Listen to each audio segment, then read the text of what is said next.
Hey everyone, welcome in. Betsperts Golf here for our first look at 2026 John Deere Classic.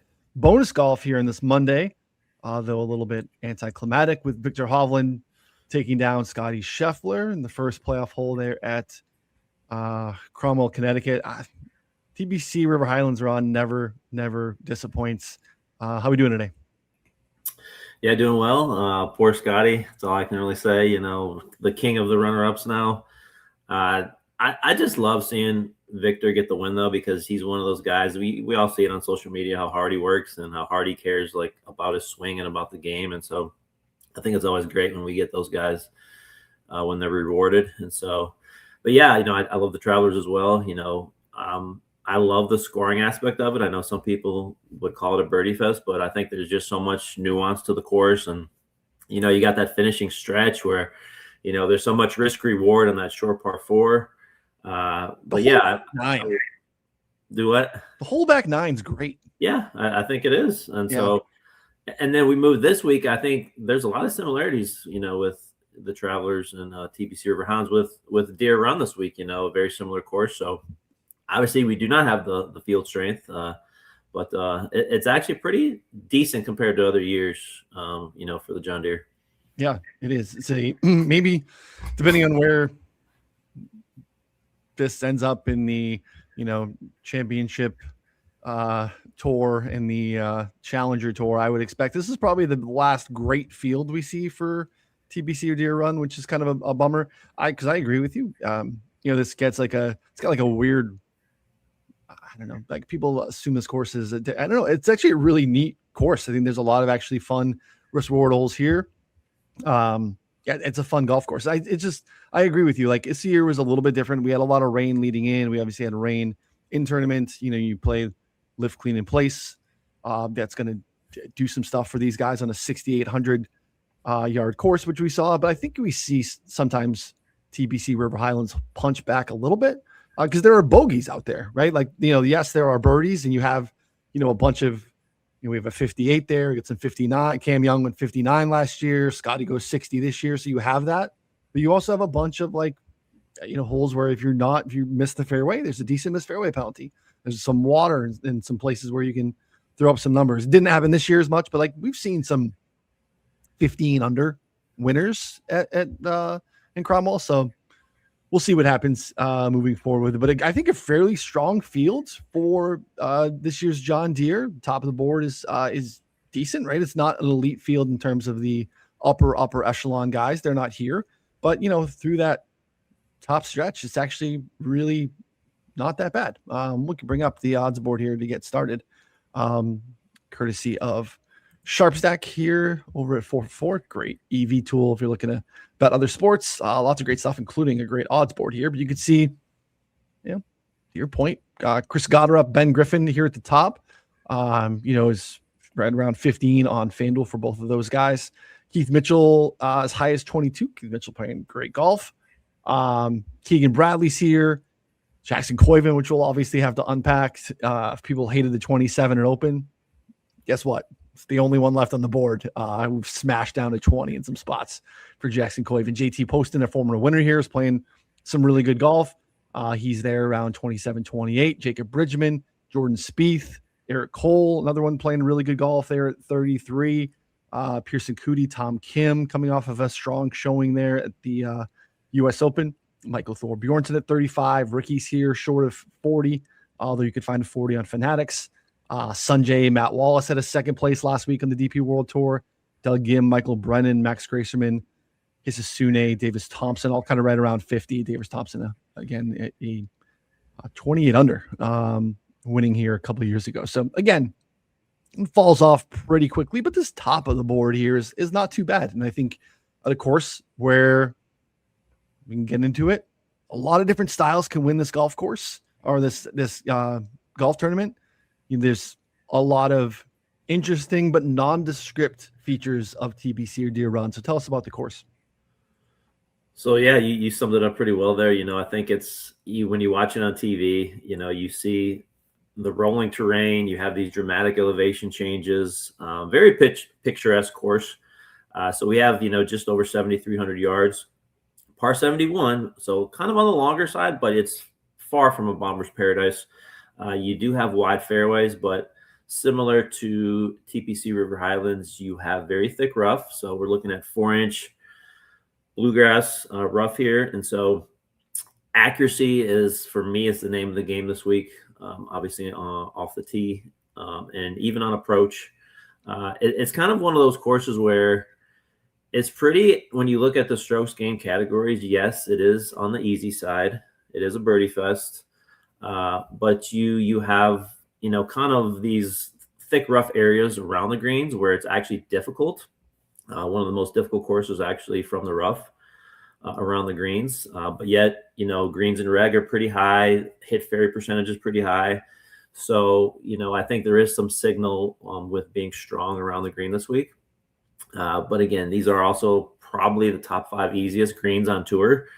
Just not a lot of slope, pretty simple once you get your ball on the green putting surface. So it's one of those courses you really can't overpower it. You have a lot of tight dog legs off the tee, and strategy comes into play. There's some of these holes where, you need to be on a specific side of the fairway to give yourself the best angle into the greens. And so, I think all different types, very similar travelers, all similar, different types can have success here, whether it's, accurate drivers, elite wedge players.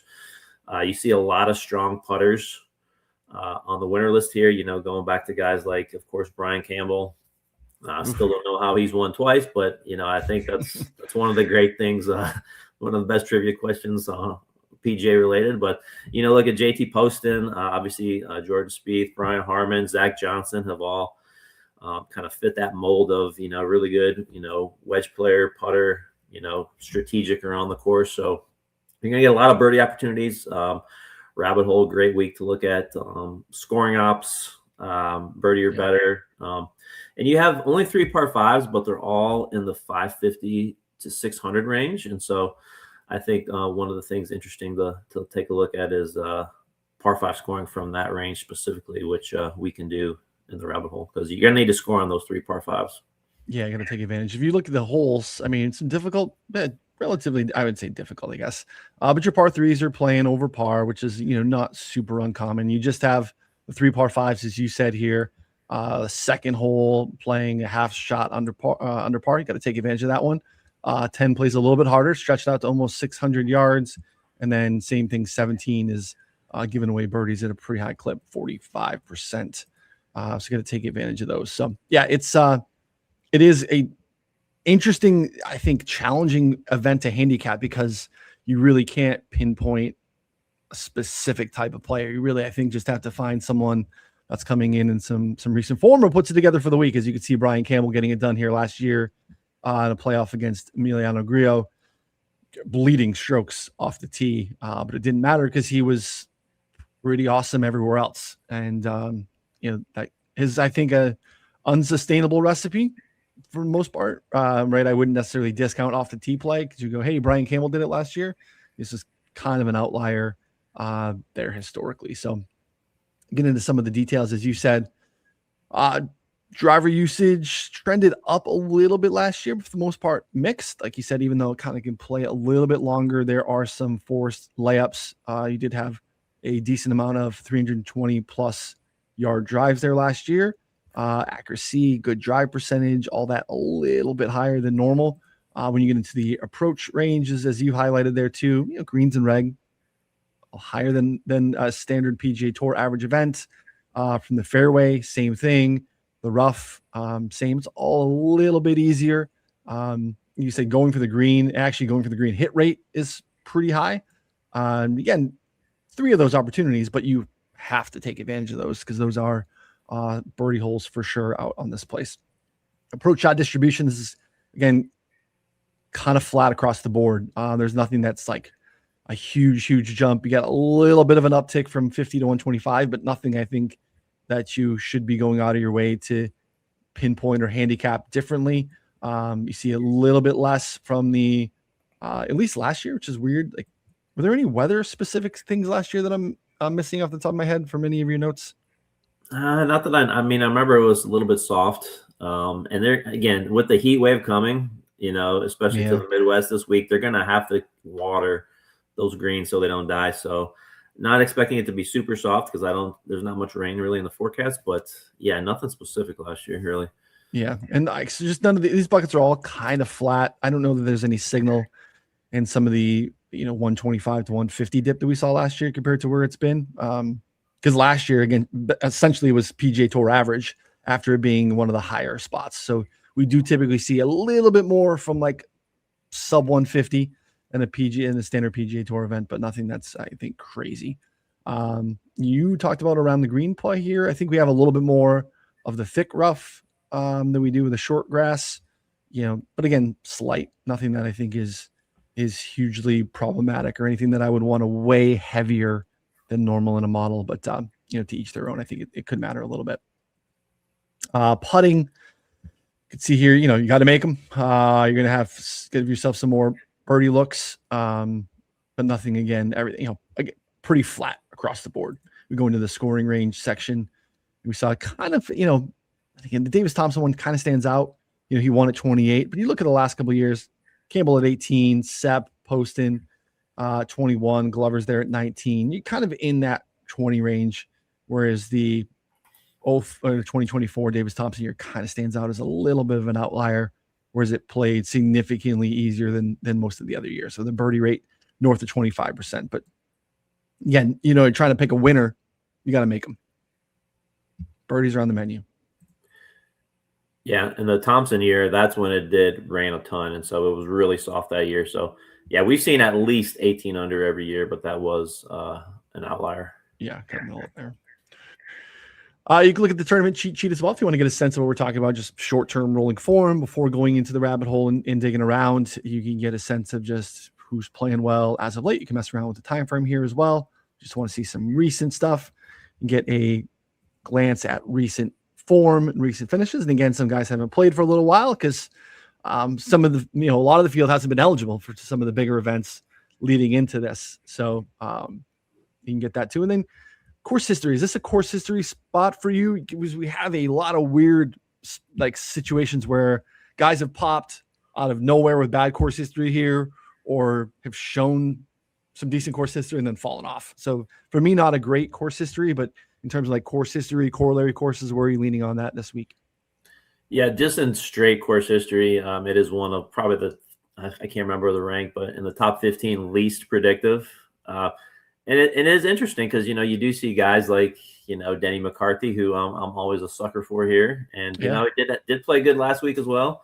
But he always, 4 top 12s here in his last 4 years. A lot of good young guys in this tournament. Even a guy like, Thorbjørn has actually played here 3 times already, which I had to kind of do a double take, but he's had 3 high finishes as well. So, but yeah, you do also see the Dylan Fratellis who just pop out of nowhere and win the thing. So obviously Brian Campbell as well. So I'm not putting much emphasis on overall course history. I do think the comp course list we have, loaded in there is pretty good. There's some good recent events. I think TPC Toronto, obviously Detroit, Travelers, TPC River Highlands from last week, of course, again. So I think there's a pretty good way in the rabbit hole to either use comp courses, look at other birdie fests, easy scoring type courses would really be beneficial this week. Yeah, you can go into the rabbit hole. If you are not a member for some reason or not taking advantage, please do so. BSG 26 get you 25% off any of our, depending on how long you want to take it for a week. You can use that promo code. We also have a very easy to follow deal with Novig. If you're not a Novig, you have not downloaded that yet, that app, promo code BSG, deposit $5 on Novig. They're going to give you $50 to play and send you an email on how to get Betsperts Golf for no additional charge. So you can head over to the site. You'll find the article on the top of the homepage. Really easy to follow. Use that promo code BSG, and that's a full calendar year. So you take advantage of that now. Again, no small print, $5, and they're going to give you an extra 50. So you can use that $55 to bet on this event, and then get Betsperts Golf for no additional charge. So you can reach out to us directly if you have any specific questions. So you can actually load right here the comp courses that are listed there on the TPC Deere Run course page, you could see a bunch of other TBC courses, including last week's at TBC River Highlands, Summerlin, a fall event, Sedgefield, where we go for the Wyndham Championship here in a handful of weeks.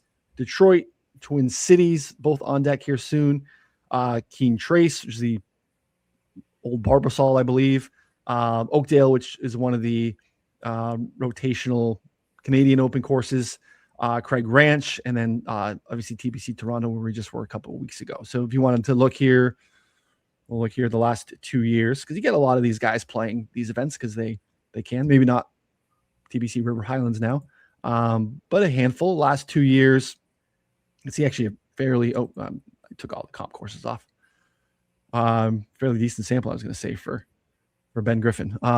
Max Gracerman looks like he's played pretty well. Small sample for Blades Brown. Potgieter, small sample, 10 rounds have played well. Gracerman. Spieth comes here every year. Seems like he was trending pretty well, Rob, but I don't know what happened to Spieth. He's back maybe in the wilderness again. Couldn't hit a fairway last week at TBC River Highlands. See Jackson Coivin, which we have to get into. Let's get into it. What do we make of Jackson Coivin? What do you make of the number? Again, we don't have a huge sample of PGA Tour starts for this young man. They've been really good. He's an electric prospect. I am very quick to fall, for the new buzzy young guy. But this one feels like he's kind of in a different class than some of the others. You could see his PGA Tour stops last year included a T11 here while he putted his face off. That's actually kind of part of the baseline skill set of Jackson Coivin. Thoughts on the number of the player or how to approach it this week? He's clearly one of the most accomplished collegiate players we've seen in a while. You just saw him at the U.S. Open, finished 23rd in those tough conditions. My take, though, is I usually take more of a wait and see. I've even a guy like we've seen Thorbjørn, who, I would say somewhat comparable.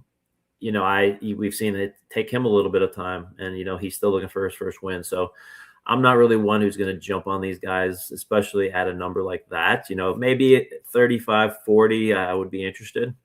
But I can totally understand in this field. I mean, this is a wide open field. Anybody could win this. Yeah. So I think definitely a guy like Coivin could definitely come through. But my take is more still, wait and see. I don't expect his number to drift, though, at all. I think I think the steam will only continue with him because people know how talented he is. But for me, I personally, I think the Blades Brown 66 number is something that I would jump on. Even Thorbjørn I think he was 32 last night. He's down to 35. We'll see what happens with that, but I like him as well. Yeah, I'm trying to figure out what to do with that one. What's fascinating to me is scanning this odds board in a course where anyone stylistically can win. You look down and you start shopping a little bit. You see Luke Clanton at 175, right? So like at this time last year, Luke Clanton was probably 30. I think I had Luke Clanton here last year. You see Preston Stout, basically Jackson Coivin's top, competition for the most part, I guess this year. Ben James, Preston Stout in terms of individual events on the, in the NCAA this year. Preston Stout's 250, right? So it's harder to reconcile the bet on Coivin relative to the market because there's some other guys that are, have either have that, not that same status, but have had similar status coming in. But the Coivin thing I think is very real. Look at this. I had 90 at Wyndham on him last year, and I had a real sweat on Sunday. T5 gaining throughout the bag. I mean, he was very much in the mix. Procore. Let's not forget that T4, the Procore, was against the entire United States Ryder Cup team that all went to tune up for Bethpage.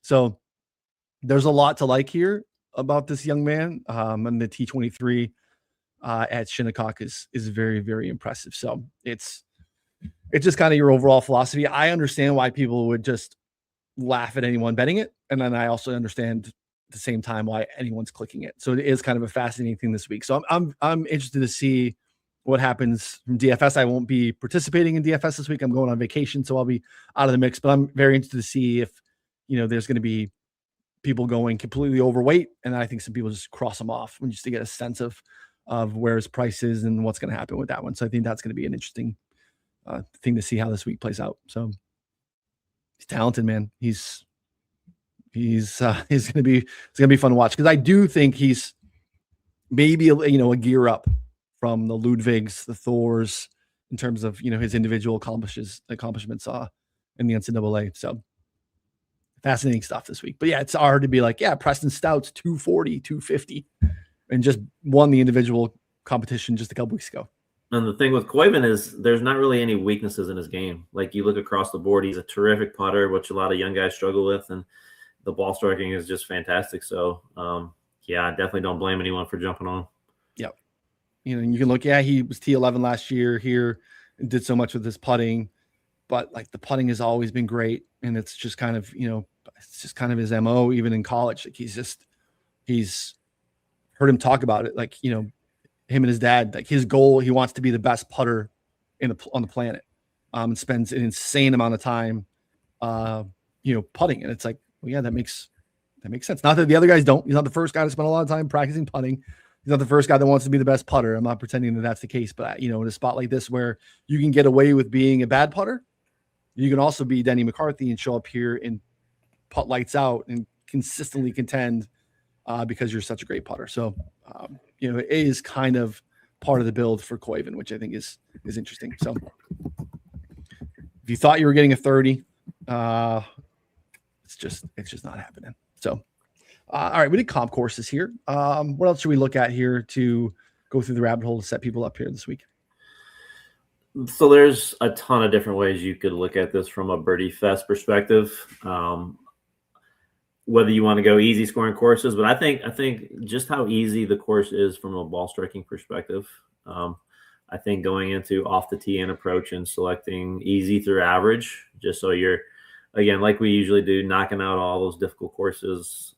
So, we don't need Shinnecock here. We're looking at, easy ball striking, and, guys who are good in this area, the around the green stuff will not be as much of a factor, obviously. So, I think the rabbit hole is pretty versatile, but this is one of the ways I'll be taking a look this week. Yeah. So this is last 12 months.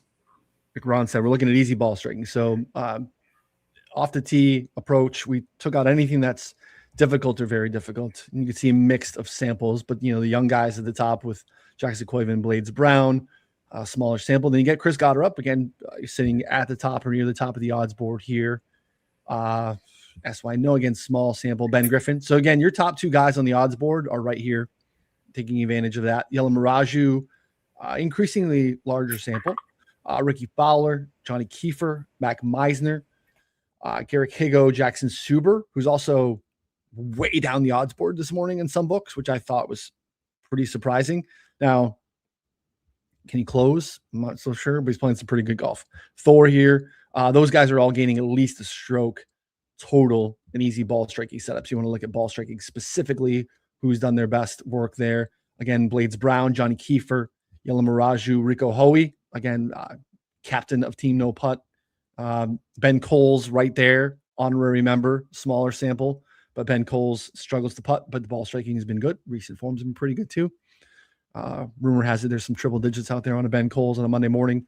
Pot Geeter, Doug Gim. Again, Doug Gim, I believe, was your first round leader here last year at 9 under and lost a stroke putting, which is really, really remarkable. Very difficult to do, but speaks to how Doug Gim can strike it when he is hot. Gotterup's there. Suber, Keith Mitchell, again, playing really good golf, but you got to pay for it this week for sure. Kevin Yu, Thor, Coivin, all kind of right there in the ball striking specific look here in easy ball striking. So this is a great list of guys that I think are going to be relatively popular and are fairly interesting this week, including a mix at the top of the board. Anything jump out to you here? Just kind of the guys I expect, and just kind of brings up all these young guys again, even a guy like Pot Geeter, who has had his ups and downs. But again, this is a great course for him. I think the biggest thing for guys off the tee is if you're not spraying it super wide, because again, these fairways are 36 yards wide on average. You don't want to be in the rough, but yet the rough is still, we've seen it. The guys can still play out of this stuff, but you don't want guys who are giving themselves no angle to the green at all. So I think that's one of the things I'll look for off the tee. I think this is, for me at least, a distance from edge of the fairway week, guys who can hit the fairway when they need to. I mean, we see that in the winners here, Brian Campbell, Brian Harmon, all these guys are fairway finders. And so I think if you set yourself up in the fairway, everything else is pretty much downhill from here. Small sample. Jackson Coivin will bounce out to a year, actually increase this a little bit. Actually, will help get his sample a little bit higher. Yeah, to your point, there's the fairway guys. There's, again, Ben Coles, Takumi Kanaya, Jackson Coivin, small sample for Fabian Gomez, Paul Peterson, Joel Damon, Carson Young, Daniel Berger, Andrew Putnam, and Austin Smotherman are all keeping the ball in play off the tee. You could see Lucas Glover played well here last year, has played well here previously. Brian Campbell, Griot, again, these are your playoff last year was Campbell and Griot right there.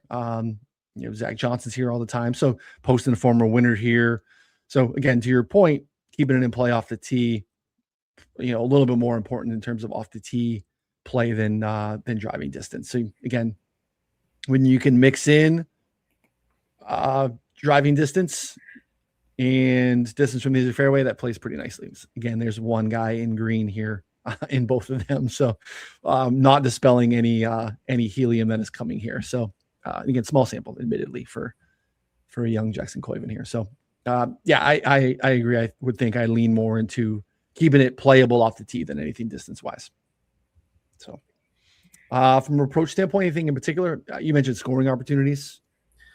Yeah, I mean, I think even going to our scoring or the scoring section, or there's, I think just getting a wide, big view picture, 5, 10, 15 feet, and again, I'll do this. I'll kind of create, kind of 2 mini models where I'll look at recent form, look at maybe the last 3 months, and then I'll broaden out and I'll look at, okay, on Birdie Fest courses when it's really easy, who gives themselves opportunities, from a historical perspective. So I think it's pretty cool how you got recent form, and then you could also back out and look at historical. Yeah, that's a good call out there. This is a good little section for like a mini models. And again, you can get into the granular approach range section here and the approach scoring opportunities, but harder to model that. And I think a large model this week because there's nothing that jumps out specifically. You're probably best off coming into the scoring view and looking at inside 15, 10, and 5 if you wanted to do that. I think it's a better way. But Zach Blair at the top there, really painted across the board, looking pretty good too. T. Dunk's, I think, been injured, so small sample, but this is obviously pretty great. Paul Peterson, there's Blades Brown again. Austin Eckroat, I wish the form was better. He's a little bit interesting still. Pretty big numbers on Austin Eckroat here, and I think was in the first round leader mix here last year. More Ben Coles love here with scoring opportunities inside 10 and 15. Same thing for Lucas Glover, Carson Young, Eric Cole, who, man, like I think pretty fairly priced, to be honest. As someone who is almost pot committed on Thor, I don't know what to do with it, but like it's hard for me to click Thor, not Eric Cole, considering how well Cole's playing right now. I think a part of it with Eric Cole is that a lot of his strokes gain data is tied up in his putting. But if he's giving himself a decent amount of looks inside 15 feet and he's putting really well, kind of the recipe we want this week. We know Doug Gim. We know that recipe. Troy Merritt's there too. Davis Thompson. I like Lee Hodges when it's 150 and in.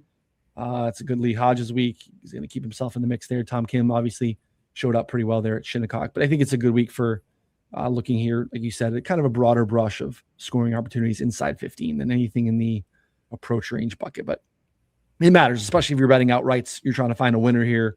We need to shoot for upside. Yeah. Anything else you want to look at here? Let's look at the par 5 real quick. 550 to 600, 3 of the par 5s, all 3. are from this range. And so, again, when you have these situations like this, the ability in the rabbit hole to specifically look at, and there's our guy again. So maybe this is a sign for both of us. But I clicked it. I clicked a little bit. I didn't do a full stake. Like I said, I'm going on vacation in the morning. I'm gonna be unplugged this week. I'm doing my best to stay really unplugged, but I don't want to look at like a leaderboard on Thursday night and be like, oh, Jackson Coivin's right there, and I didn't make a click. So a little bit, but trying to decide if that should be a little bit more. I don't care. I'll take it on the chin from the the gatekeepers of outrights and what's appropriate or whatnot. We'll see. But good stuff for Thor here as well. See Gracerman, Ben Griffin, Michael Brennan in this 150. I'm sorry, the 550 to 600 par 5 range bucket. You can see what the average is. See how much they're taking advantage of it. So strokes gained in this section, pretty decent sample for some of these guys here. Lamprick, another guy, hits it a mile, was a big time prospect. Struggling here, trying to find his footing on tour, but Thor has taken advantage of these longer par 5s. Interesting stuff. I think it's a good week too to look into some of the floor ceiling stuff too, because again, we need to be, I think, searching for ceiling. Overall, if we say we search by guys that have gained 2 or more strokes over the last 12 months. Also really good for the young guys. Jackson Coivin, Blades Brown, Michael Thorbjørn. That's, kind of an electric start for the young guys. Chris Gotterup, Zach Boshu, who is modeling very, very, very well for me this week, making my model last night. Has gained 2 or more 36% of the time in his last 50 rounds. It's pretty solid. Doesn't have the ceiling as some of the other guys have shown, but mostly because his putter is rough, but ball striking is pretty good. Ricky, Keith Mitchell, Ben Griffin, Nico Echeverria, Jacob Bridgman, Eric Cole is more Zach Blair love too. Rico, Keegan, Pot Geeter, Mac Meisner, Poston, Kim. Those guys are all gaining 2 or more strokes at least 30% of the time in the last calendar year, which is pretty solid. You want to look at ball striking, who's gaining 2 or more in this time frame. Jackson Coivin, Ben Coles, Michael Brennan, Austin Smotherman, Blades Brown, Rico Hoey, Neil Shipley right there too. Johnny Kiefer, I think probably is fairly popular this week. I think he, again, another young guy, buzzy, ball striking has been good.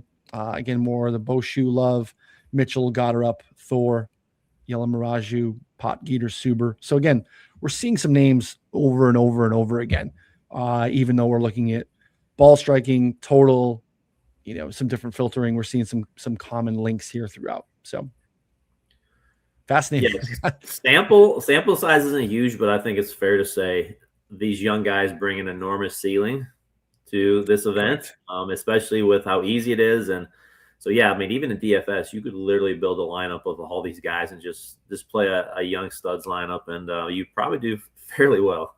Yeah, 24 and under, you're going to be probably in some pretty good shape, some decent upside. So, they're all right here. Again, Coivin, Brennan, Blades Brown, Shipley, Kiefer. Boshu's a little bit older now. Thor's right here. Pot Geeter, forget how young Pot Geeter is. The fact that he came up, he's real PGA Tour reps, and he's still very, very young. So, fascinating stuff. Anything else you want to show the people before we wrap? No, I think we're good. Again, mess around with even the finished position view, which we don't show a ton here. If you want to look at, if you're betting top 10s, top 20s, make the cut parlays. There's so much data in here. You can get as granular as you want. Any filter you can think of, you can add here, which, again, I think is probably one of the more underrated parts of the rabbit hole. Just take advantage of this as well. And, I think it's there's so many useful tools in here. Yeah, this is I don't model this often, but I do like to poke around in here to see, especially finishing positions. And again, I think looking at this through the lens of what we did earlier with whether you were to go into, some of the foundational ones in terms of easy, very easy average scoring conditions, weaker fields, or maybe even the ball striking one that we did to start, where you would just kind of filter out some of the difficult ball striking tests. Then trying to look at it through that lens, say 12, 18, 24 month sample to get a sense of who's played pretty well when it's a little bit easier when the big dogs are out of it. I think it's a good way to look at it. So again, really hard for us today to kick around some small sample stuff and make a case against Jackson Coivin, who kept popping up at the top, but definitely is the story of the week. And again, a great field overall for the John Deere Classic. So again, don't forget to thumbs up on the video, subscribe to the channel at Betsperts Golf. You can find us wherever you listen to podcasts as well. 2 great deals. If you can't take advantage of the Novig deal, BSG 26 and get you 25% off any of our subscriptions, or you can use the Novig deal for $5, deposit there with promo code BSG, and you will get an email and be able to access the site for no additional charge for a full calendar year. Great deal. Very, very easy. Again, you can just go to the homepage. You'll see it's right here. Very, very easy to follow along and step by step take advantage of that deal. So click the link or just use the promo code BSG when you sign up. So, all right. Don't forget to follow Ron on Twitter at PJ_Splits101. You get lots of great John Deere Classic content from him this week. And again, don't forget to come back Tuesday. We have more thoughts on outright cards. Get in the Discord. If you're subscribing and you're not in the Discord, it's where you need to be. You'll get all of our betting card information before it finds its way to the site. You'll get all of the round by round matchup data and all that stuff that Ron puts in there as well. So appreciate everyone.